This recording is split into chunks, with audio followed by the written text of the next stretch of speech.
Se você investe ou pensa em investir em fundos, como fundos imobiliários, fundo multimercados ou de ações, esse vídeo é para você. Eu vou ser direto. Na minha opinião, você não deveria investir um centavo em nenhum tipo de fundo. E nesse vídeo eu vou te explicar exatamente o porquê eu penso assim e o que você pode fazer melhor com seu dinheiro. Olá pessoal, eu me chamo Maurício Gamil e nesse vídeo vamos entender melhor o porquê não faz sentido você investir na classe de investimentos mais popular que nós temos no Brasil, que são os fundos de investimento ativos, onde na prática você estará terceirizando a gestão do seu patrimônio e deixando o seu futuro, a sua liberdade financeira, na mão de uma outra pessoa. E na prática fica muito claro que não faz sentido você terceirizar essa decisão, porque do ponto de vista financeiro, essa é uma das decisões mais importantes que você terá que tomar na sua vida. E na prática, quando a gente observa de maneira geral o mercado de fundos de investimento no Brasil, a gente percebe uma grande ineficiência, onde na prática a maioria dos investimentos dentro dessa classe não conseguem oferecer para você, investidor, um bom resultado. Por mais que seja um investimento popular, isso não significa que necessariamente é um bom investimento. E o primeiro ponto que faz com que os investimentos em fundos de investimento, fundos de ações, multimercado, de renda fixa, fundos cambiais e até mesmo os fundos imobiliários não façam sentido é o alto custo com taxas. Tanto a taxa de administração, que é aplicada em 100% dos fundos, quanto também a taxa de performance. A taxa de administração é algo natural de se existir, porque na prática você vai estar colocando alguém para trabalhar a seu favor, em teoria, para gerenciar o seu dinheiro. Mas por mais que faça sentido do ponto de vista lógico, ainda assim é algo que a longo prazo vai simplesmente corroer o seu potencial de valorização patrimonial. Imagine todos os anos que alguém vai ficar com 1%, 1,5%, 2% do seu patrimônio, só porque na prática essa pessoa vai estar gerenciando ele para você. A longo prazo, isso na prática vai ser muito, muito custoso, sem contar com a taxa de performance.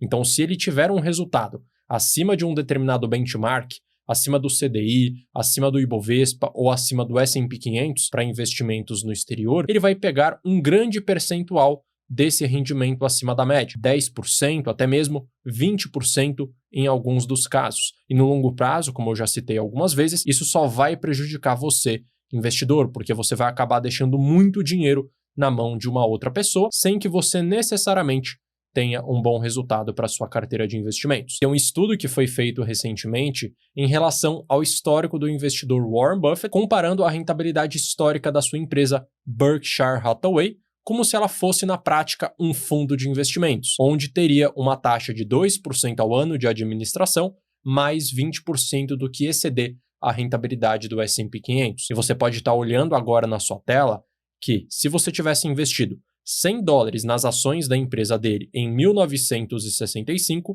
hoje, em 2025, você teria um patrimônio de quase 4 milhões de dólares.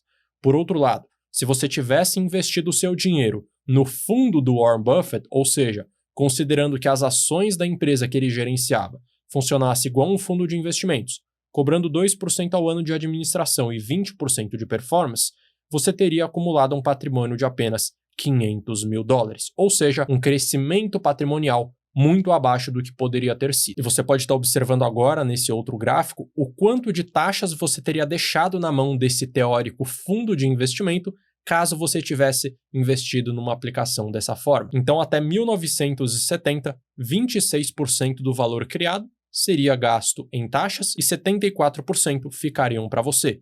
E à medida que o tempo vai passando, mais taxas vão acabar ficando para esse fundo, sendo que se você tivesse seguido essa teórica estratégia até 2020, apenas 14% do dinheiro que foi gerado ficaria com você. E um dado um tanto quanto curioso é que, na prática, a maior despesa que você terá ao longo prazo não é a taxa de performance, e sim a taxa de administração. E como você pode estar vendo, de todas as taxas que foram descontadas ao longo de todo esse período, desde 1965, a maior parte foi de taxa de administração e um percentual bem pequeno atrelado à taxa de performance. Então fica muito claro a partir desse estudo que não faz o menor sentido do ponto de vista de taxas de custos investir através de um fundo. Próximo ponto extremamente problemático é que quando você investe o seu dinheiro através de um fundo, você não consegue ter uma transparência total da estratégia que o gestor está seguindo. Você não está na cabeça daquele gestor. Por mais que ele exponha qual estratégia ele pretenda seguir de maneira teórica, na prática é algo completamente diferente. Além disso, à medida que o tempo vai passando,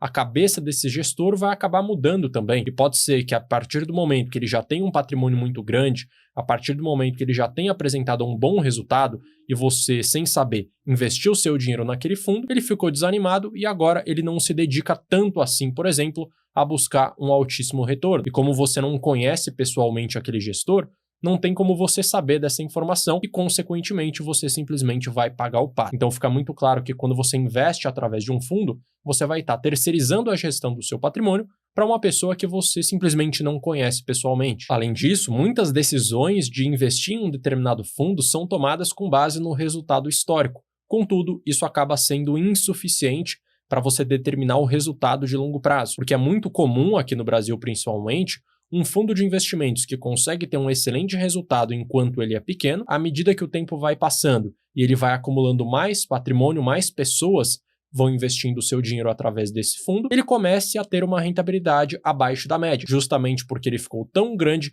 que ele não consegue aproveitar as mesmas oportunidades que antes ele conseguia aproveitar. Eu trouxe aqui alguns exemplos considerando alguns dos principais fundos de investimento aqui no Brasil que conseguiu superar o mercado por um bom tempo, mas que no prazo recente não vem conseguindo superar o mercado. E você pode estar vendo agora na sua tela o histórico de alguns fundos entre 1 de janeiro de 2010 e 1 de janeiro de 2020. E fica muito claro que nesse período, todos esses 3 fundos que eu selecionei superaram o CDI com bastante folga. Contudo, quando a gente olha para o período mais recente, entre 1º de janeiro de 2020 e 1º de agosto de 2025, o CDI superou com muita folga todos esses 3 fundos. Isso aconteceu por conta de todos os motivos que eu te apresentei, principalmente pelo fato de que esses fundos ficaram grandes demais e agora não conseguem mais tomar as mesmas decisões, não conseguem mais seguir a mesma estratégia que antes fez com que eles fossem vitoriosos. Então você tem que tomar muito cuidado quando o assunto é transparência, porque muitos dos fundos não conseguem oferecer isso para você. E aproveitando que eu te apresentei agora esse histórico de resultados de alguns fundos,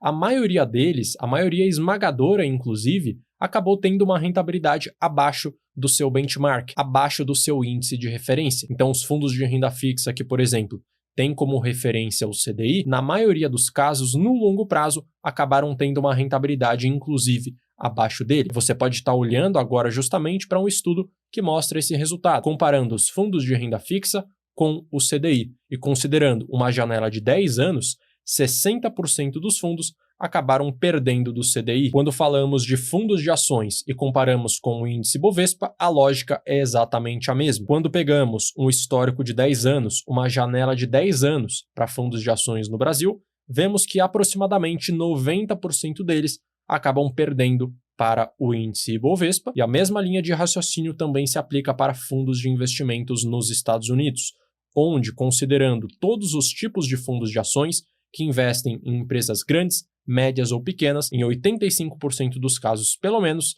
eles acabaram perdendo para o índice. Então a gente percebe que é algo geral, não é um determinado tipo de fundo que perde para o mercado. Basicamente, todos eles acabam tendo uma rentabilidade abaixo do seu índice de referência. E você pode, hoje mesmo, considerando o cenário atual, onde a Selic está muito elevada, garantir uma rentabilidade muito acima em comparação a esses fundos, investindo, por exemplo, em renda fixa. Você pega hoje no Tesouro Direto, você tem o Tesouro Prefixado, que vence em 2032 com uma rentabilidade garantida de 13,72% ao ano, o que já vai fazer com que você consiga superar a maior parte dos fundos de investimento. A mesma coisa também se aplica ao Tesouro IPCA+, 2045, com juros semestrais, com uma rentabilidade de IPCA mais 7,23. Retorno esse que, novamente, vai garantir para você um ganho muito acima da maior parte dos fundos aqui do Brasil. Além disso, um outro problema muito grave que acontece no mercado brasileiro é o famoso conflito de interesses, onde na prática um determinado profissional do mercado ele vai oferecer para você um fundo de investimentos que não é bom para você, só é bom para ele, só é bom para a instituição ao qual ele trabalha, porque ele vai conseguir ganhar uma comissão quando você investir o seu dinheiro naquele fundo e também vai ganhar uma comissão de acordo com o valor patrimonial que você mantiver dentro daquele fundo de investimentos. E no final das contas, é impossível você determinar se aquele profissional vai estar oferecendo para você uma aplicação que só é boa para ele ou se é uma aplicação que também vai acabar sendo boa para você. Sendo assim, de modo geral, não vai fazer sentido nenhum você investir em qualquer tipo de fundo de investimento, porque as chances de você conseguir ter um bom resultado são muito pequenas. E agora fica aquele questionamento. Se investir através de fundos não é algo bom pensando a longo prazo, o que você, investidor e investidora, deve fazer? Estudar investimentos e investir por conta própria. Investir diretamente no mercado de renda fixa, principalmente através do Tesouro Direto ou também através de CDBs, que são investimentos de renda fixa muito bons para você que está começando, e também investir o seu dinheiro no mercado de renda variável, investir através de ações, investir através de ETFs, tanto em aplicações no Brasil, quanto também em aplicações fora do Brasil. E é claro que de início vai dar um pouco mais de trabalho para você se aprofundar dentro dos estudos, dentro dos investimentos, mas com certeza a longo prazo isso vai compensar e muito para o seu bolso. E pegando como referência a minha carteira de investimentos, onde eu invisto principalmente, majoritariamente dentro do mercado de ações, você pode estar observando que nos últimos 5 anos, enquanto a minha carteira rendeu 98%, o Ibovespa rendeu 36% e a renda fixa rendeu 59%. Então, por mais que tenha dado um certo trabalho de estudar sobre o mercado, de estudar sobre estratégias de investimento para ter um bom resultado, ainda assim compensou e muito, porque eu consegui ter um resultado muito acima de 99% dos fundos brasileiros. E eu tenho certeza absoluta que se você se dedicar, se você estudar sobre o mercado, você com certeza também vai conseguir ter um excelente resultado igual esse. Se você gostou do vídeo, curte, se inscreve e ative o sino para sempre que sair um vídeo novo por aqui você ser informado. E eu vou deixar na tela também um outro conteúdo recomendado para você saber exatamente o próximo vídeo a ser assistido. Um grande abraço e até a próxima!